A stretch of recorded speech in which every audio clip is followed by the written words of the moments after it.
My favorite episodes that we have is when we start an episode and I just go, what are we talking about? I love any time when you go off on a whole tangent and then you're like, what was I saying? What was I talking about again? Those are my favorite moments. I literally just die laughing. I think the most recent one that's my favorite. There was one where that's the first thing I say when we start the episode. I know. I was like, I don't know. We're not there yet. And then the one that I really liked is when I went on that tangent on fajas. Dude, I love that clip so much. I'm just going to keep reposting that one because that one deserves more love. That's so fucking funny. Because then after I'm done, I'm just like, what the fuck? What were we talking about again? Cheli, I have a question for you. Yeah. Have you watched any new horror movies this year?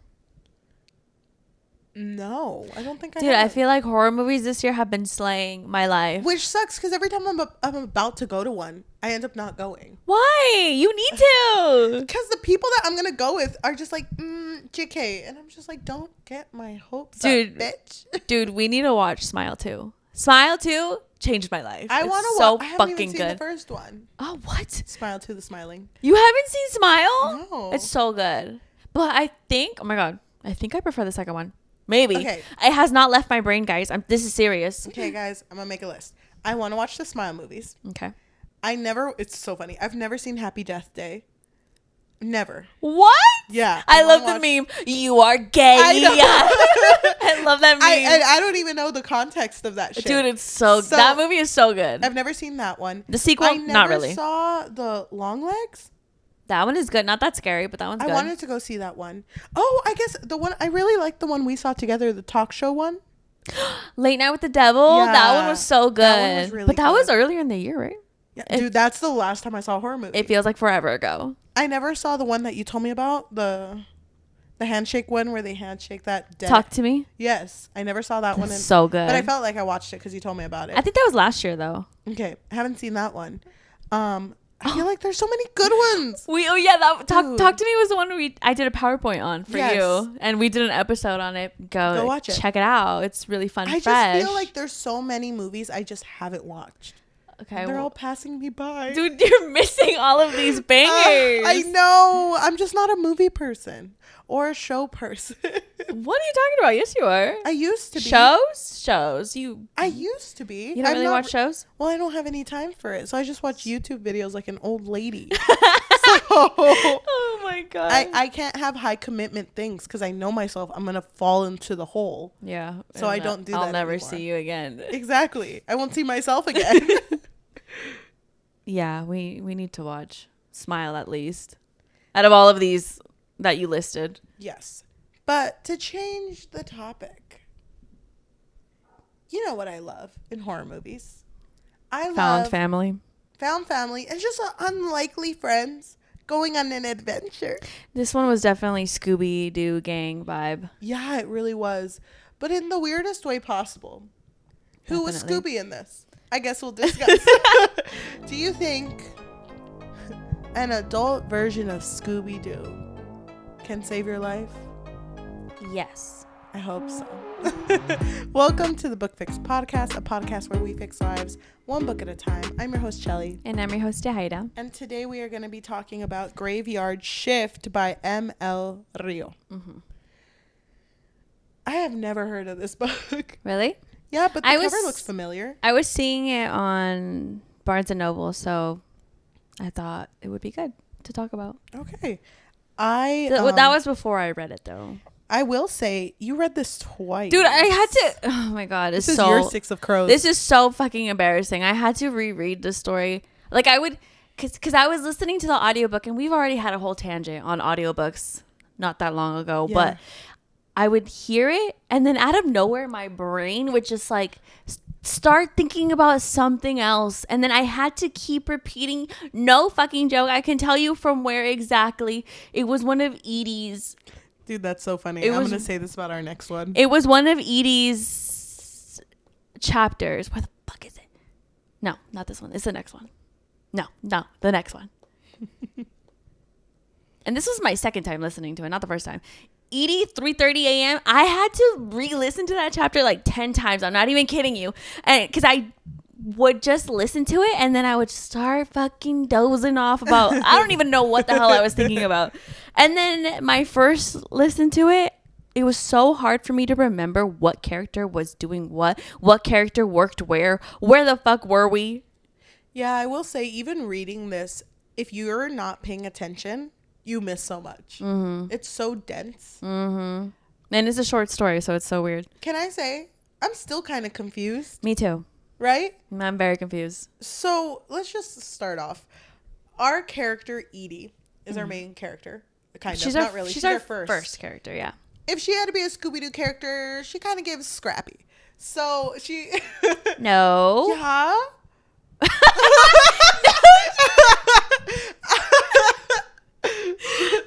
I was trying to think, who the fuck is a journalist in Scooby-Doo? Oh, who's a journalist?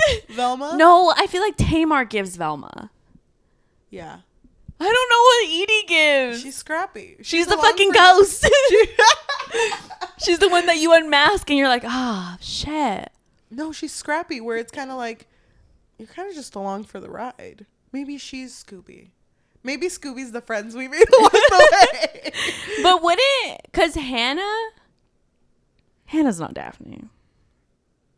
Hannah's kind of Daphne. No, she's not. Yeah. But no, she's not. Okay, well, it doesn't matter. They're all Scooby in their hearts.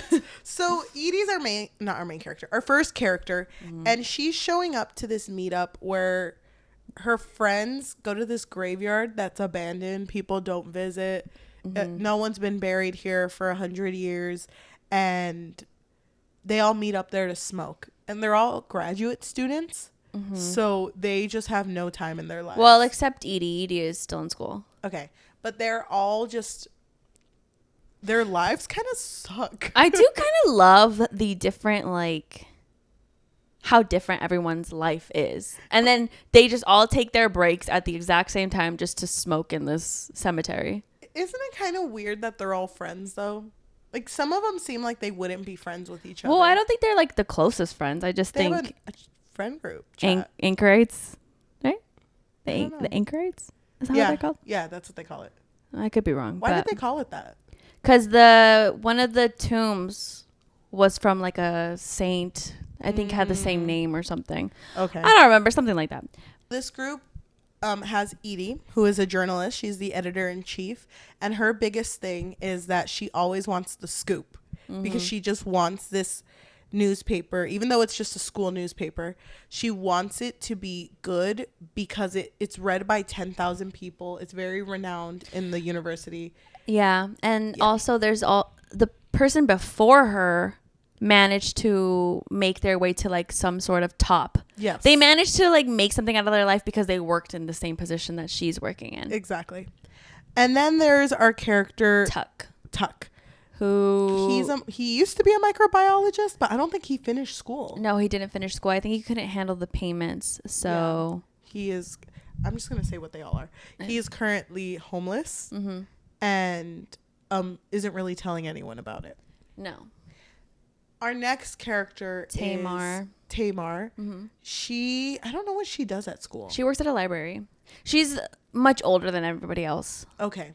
So she works at the library. I feel like out of everyone, she's the most settled in life. Kind of. And kind of okay-ish. She's definitely giving Velma vibes where she can just research at the library and then she just like lets people know like information.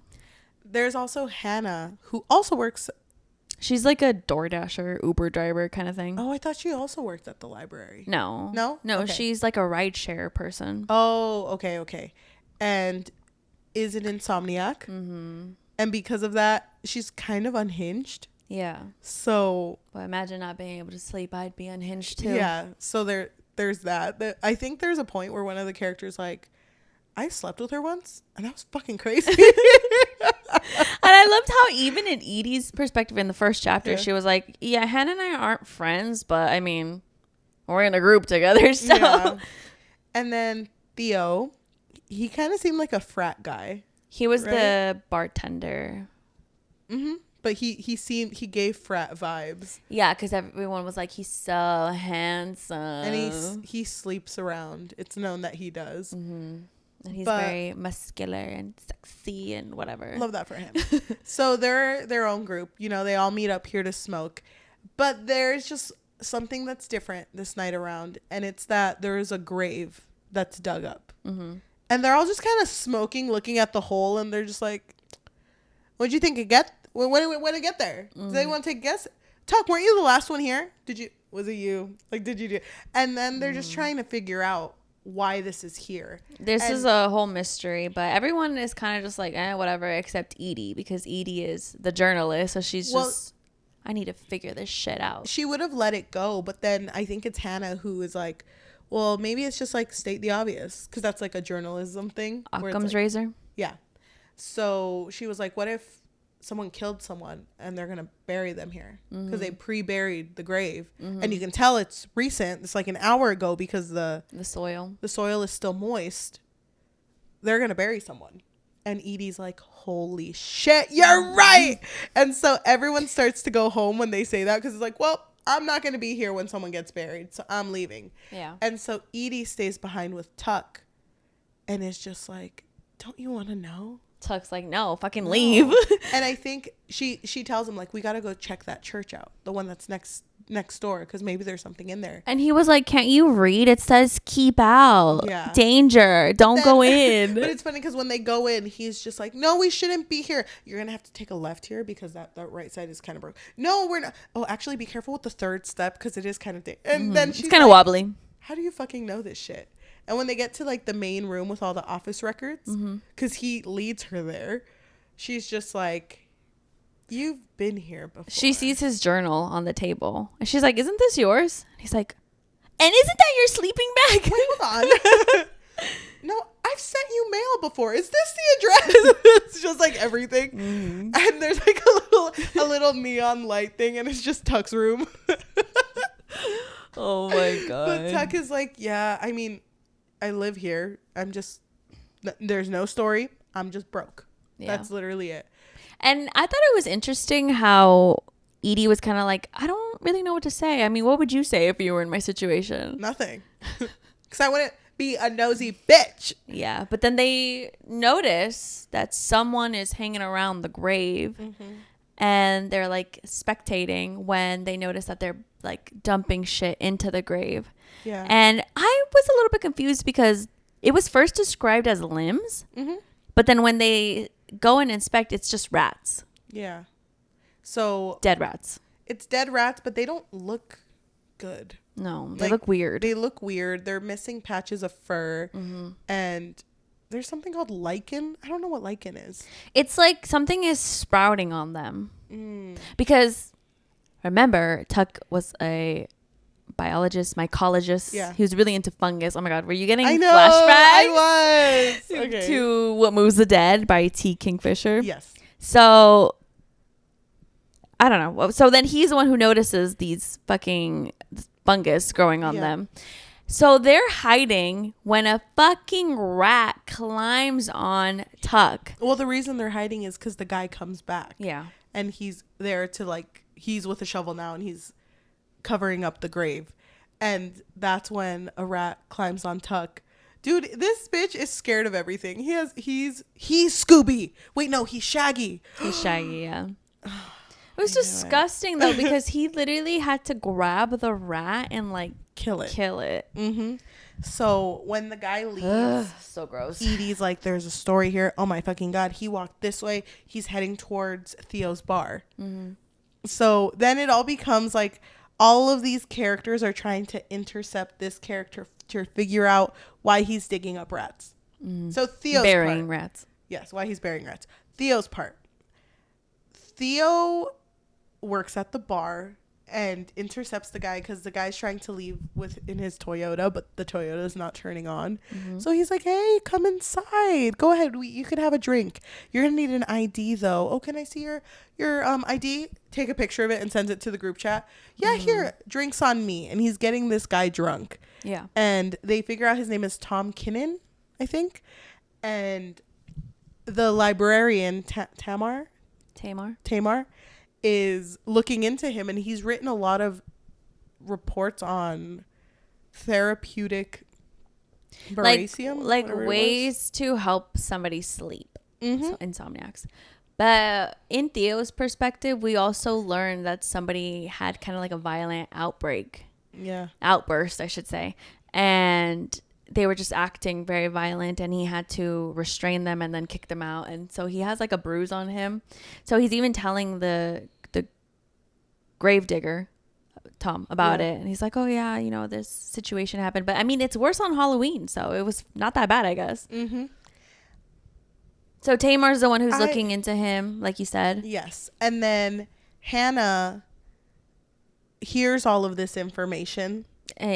Through the group chat, yeah. Yeah, through the group chat. And she's heading to the bar to pretend to be this guy's Uber driver. They've like all set this up. Yeah, but it was kind of scary though when Hannah was like, well, we just got to rough him up a little bit. And Tamar was like, oh shit.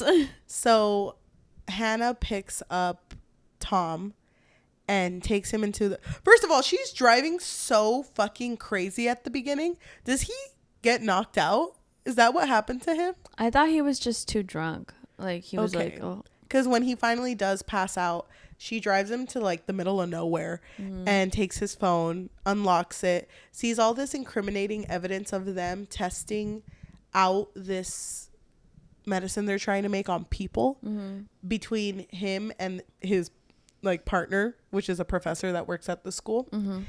And she's sending all these screenshots to the group chat.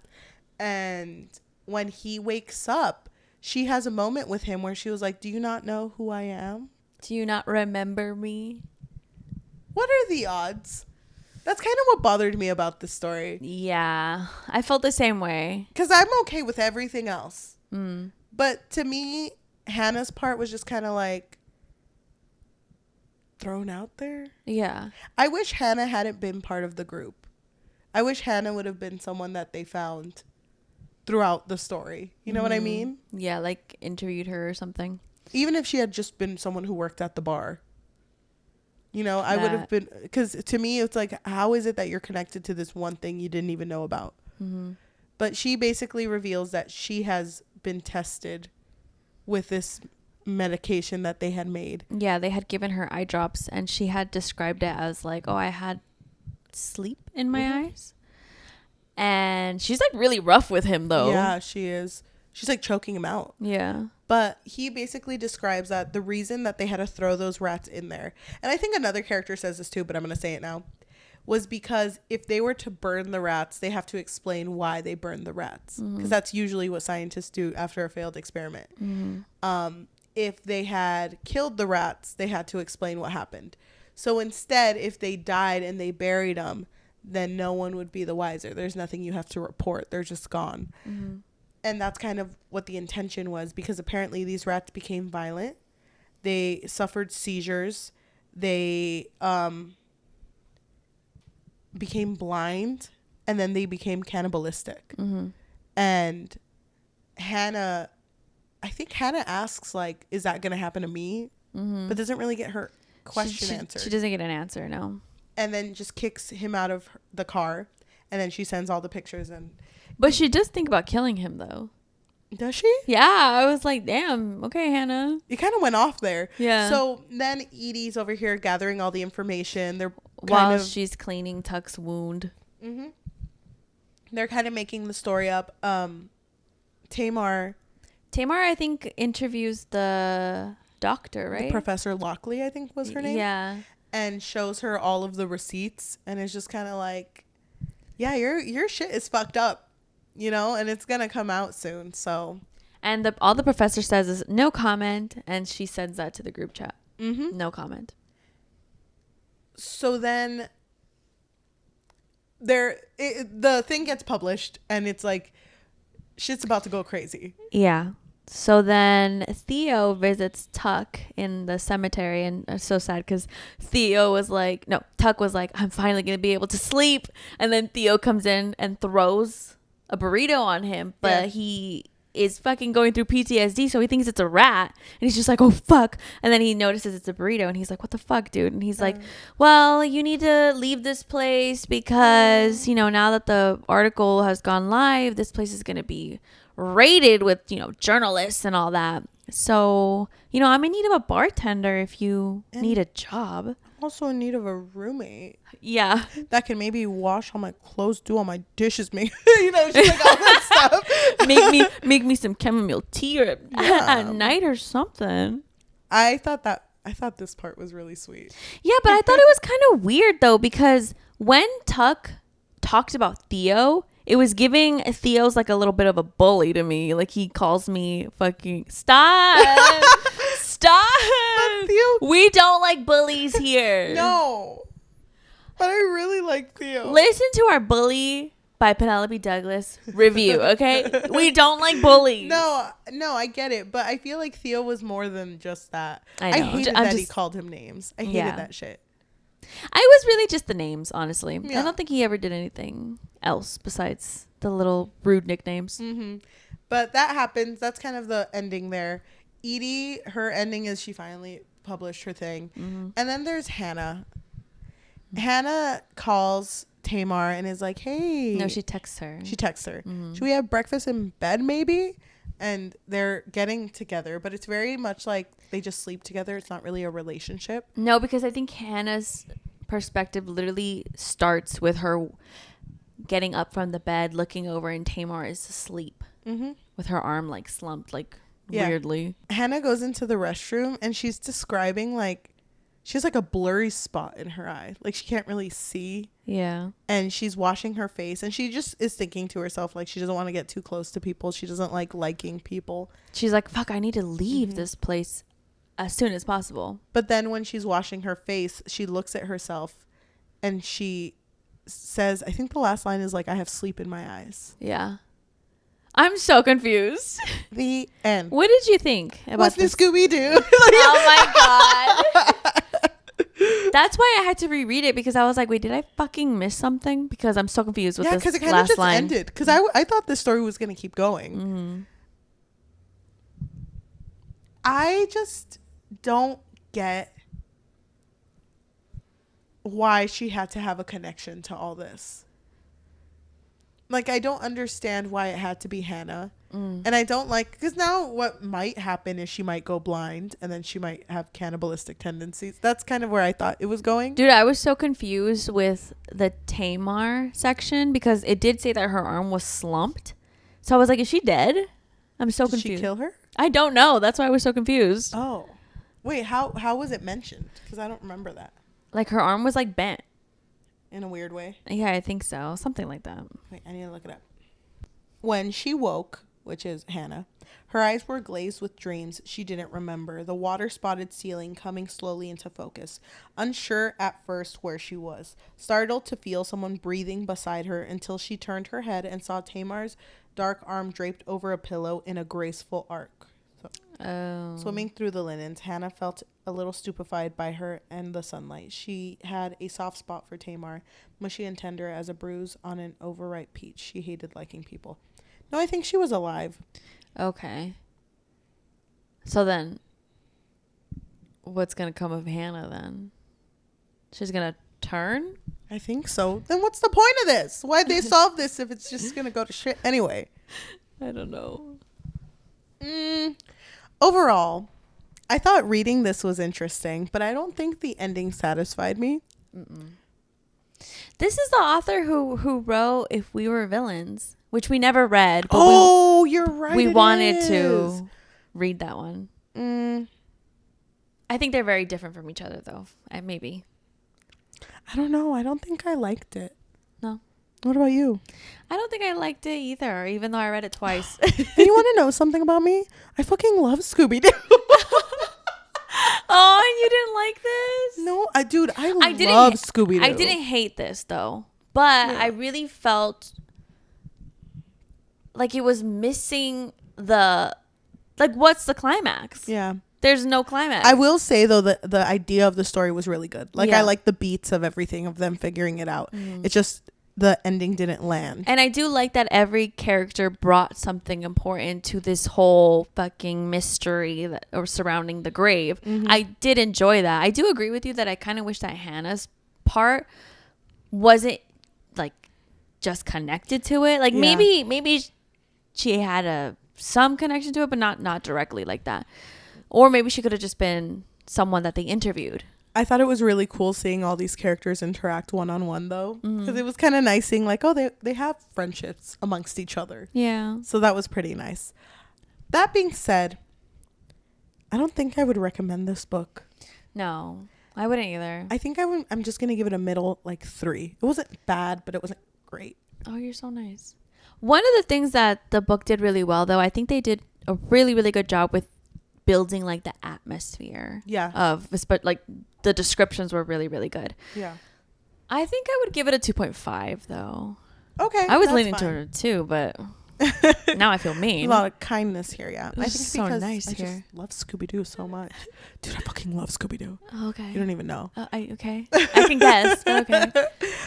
That being said, to anyone who is listening to us on Spotify, Apple Podcasts, Amazon Music, or anywhere you get your podcasts on, thank you so much. If you can leave a rating of 5 stars, because it makes a huge difference, and it literally only takes 2 seconds to do, that would be great. If you want to leave a review recommending us our next book, we're done with spooky season. It's coming to a close very soon. Yeah. Are we dressing up for the last episode of October? Oh, we should. Okay. Discussing later. But if you want to recommend us our next read, please just something that's not scary. I'm scared all the time now. That would be great. Okay, if you want to support us and they have a little bit of extra money, what can they do? So we do have a Patreon, and our Patreon really just serves as a way for our listeners to... Are you looking for your phone? Yeah, I don't need it. I can just use my thing. Cool. It's right here. Oh, okay. What was you saying? Oh. So we do have a Patreon, and our Patreon really just serves as a way for our listeners to let us know that you really enjoy our content. You can find us on patreon.com/bookfix.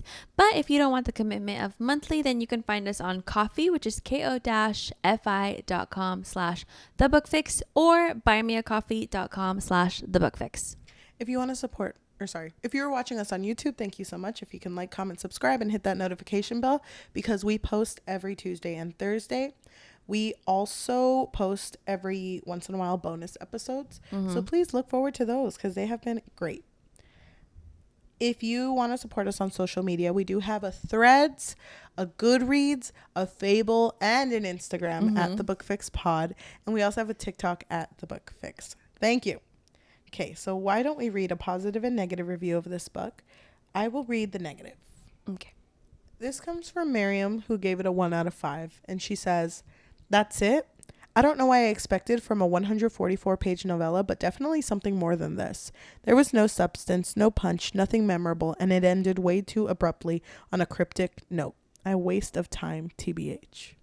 This comes from Flo. They gave it 5 out of 5, and they said, "I just finished it, and all I can say is that I'm going to have a sleepless night because of M.L Rio." Thank you so much for listening, and we will talk to you next time. Bye. Bye. Okay, where are you at with your book reading goal? Not much has changed since the last time you asked. I haven't really read outside of the podcast. Me neither. I haven't either. I've read manga. I actually have to add. Oh yeah, I did add it. I reread Heartstopper. Oh yeah. I'm at 99. I'm at 77. Valid. I'm not keeping track of it as much as I used to anymore, because I want to start using our Goodreads for the podcast. It's just it's so hard. I think you should take over Goodreads and I'll take over Fable. Right? Yeah, I think that's fair. Should we write reviews, like our own reviews? Or I think we should mention things we said on the podcast. And like, for more reviews, maybe go watch our podcast. Yeah. I don't know. I guess we can discuss later.